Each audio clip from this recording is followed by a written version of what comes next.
But I'm going to take you back to the human part of it, the breakup, because this is a story I don't know.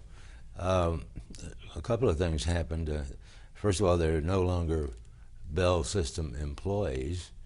They must have wondered, where did my pension go?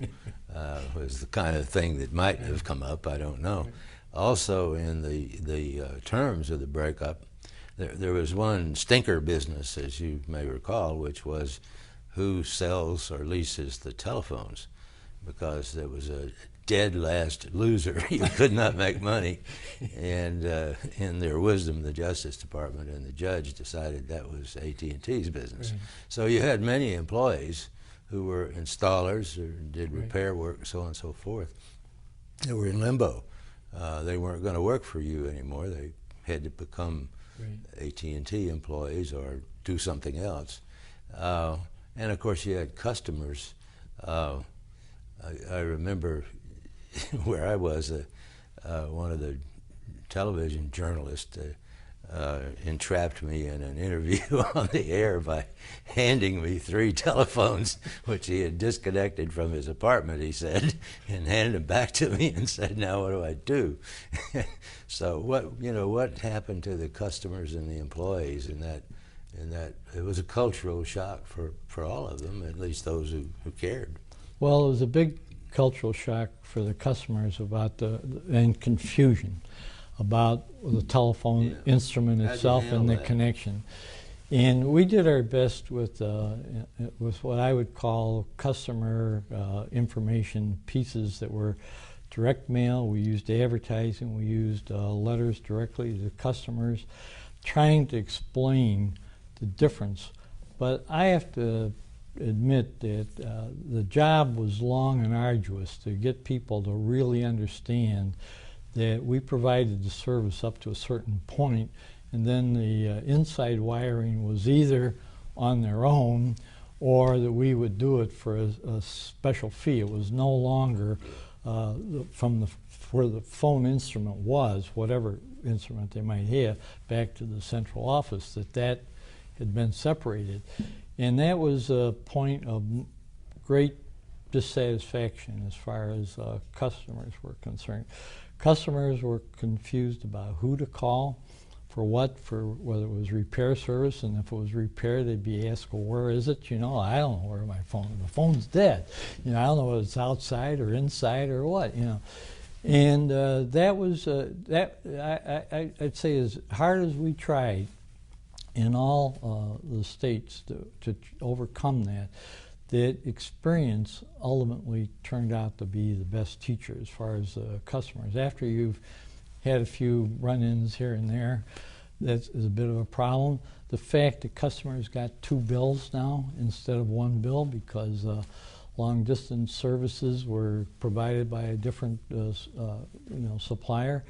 All of that is made time and time again when you go to a party or a meeting or whatever. It said the breakup of the Bell system is the stupidest thing that the government has ever done. And then why did you let it happen? It was always our fault. It was like something that, gee, you know, we just said, oh yeah, go ahead, break us up, we don't care anytime.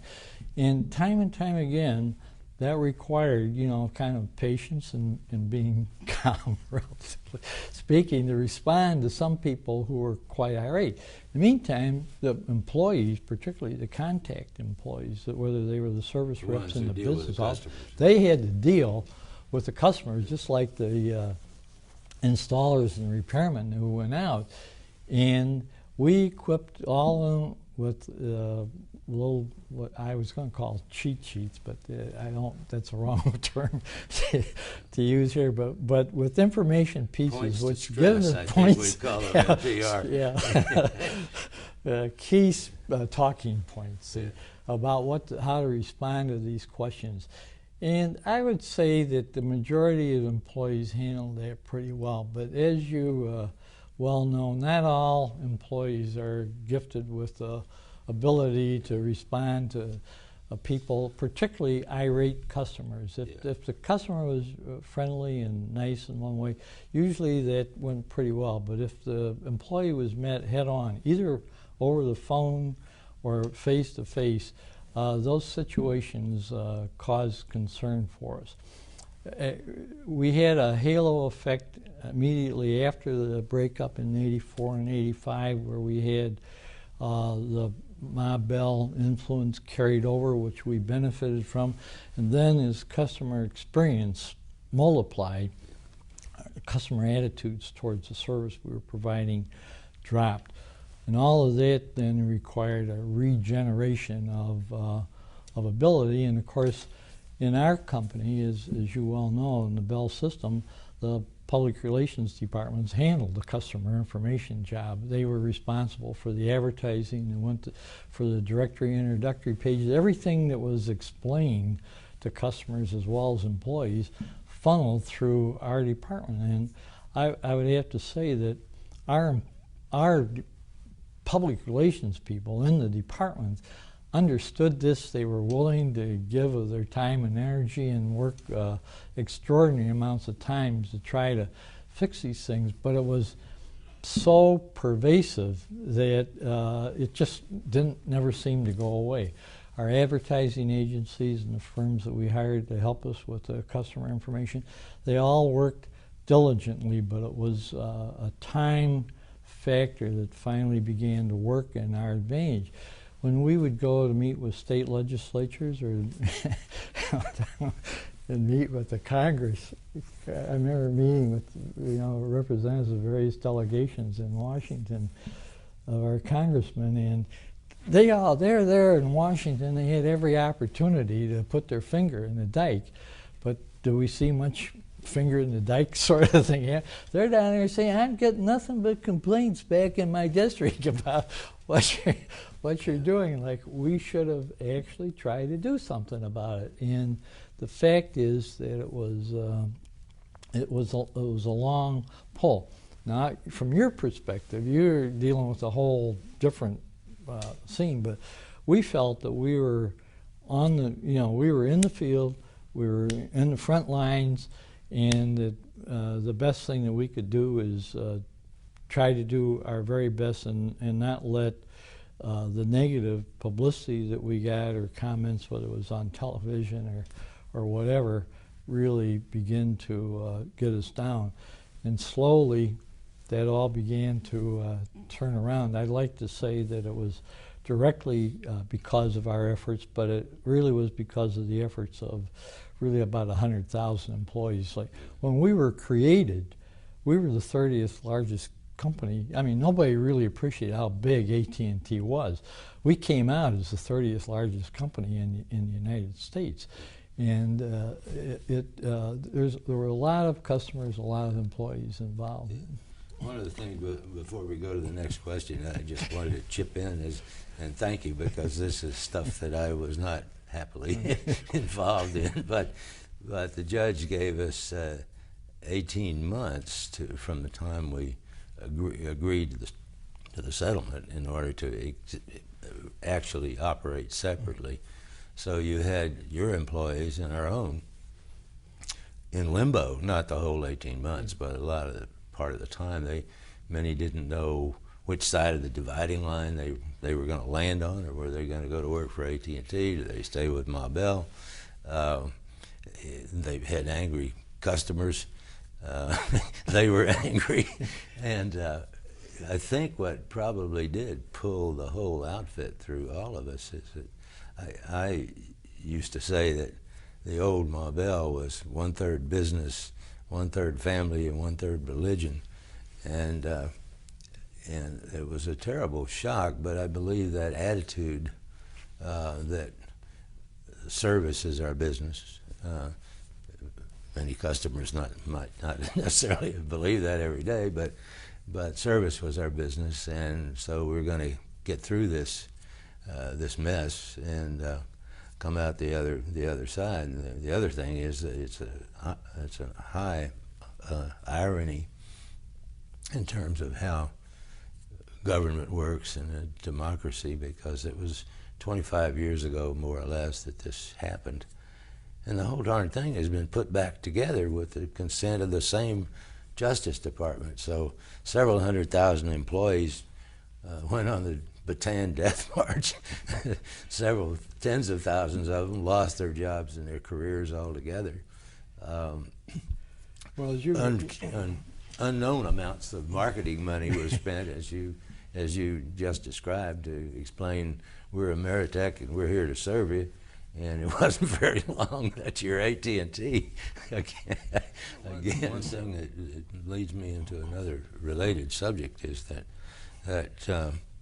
yes, Larry Foster certainly, his credibility and his the respect that people in that peer group had for him made it possible to recruit the kinds of members we wanted.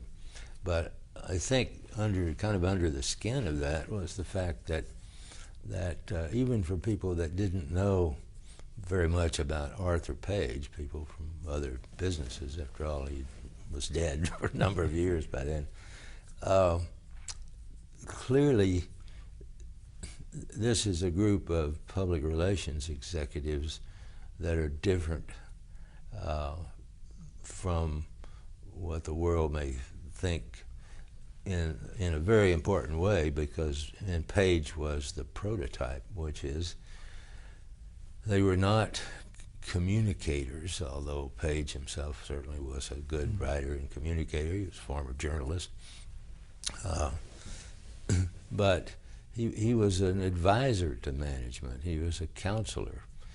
And that's the essence, for most of us, the essence of what a chief public relations officer does. And I think you were wise to see that opportunity, but I think one reason it caught on is that there is no other organization like that has a mission, which is to promote the legacy of Page and the ideas that Page installed, but also to bring back the notion of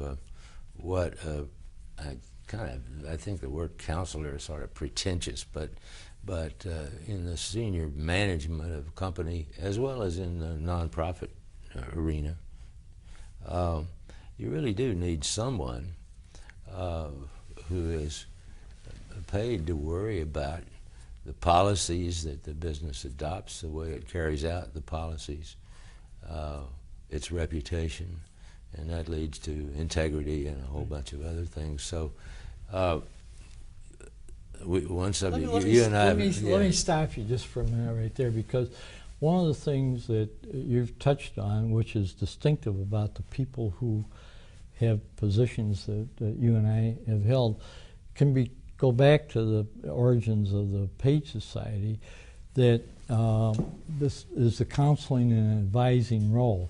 And throughout, the early days of it, your own advice and counsel and support for what we were trying to do made a difference. And that is a hard thing to describe to people, because whenever we needed to know, kind of why are we here and what are we for, you were able to provide that kind of answer and support for us, which we were able to communicate to others and prospective members or people who we wanted to join.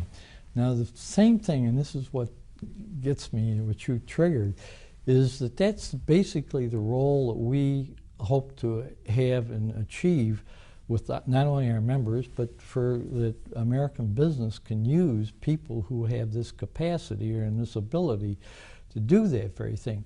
At this point, it's beyond, like things that we expect in new employees or people who have their ability to communicate, to be good writers, to be good persuaders of things, to be energetic and to know what's going on around them and be perceptive. You reach a certain point where those kind of talents and abilities are just expected as you move up the corporate ladder, so to speak. When you get to that senior level, your ability to write and communicate and think and that sort of thing is sort of expected.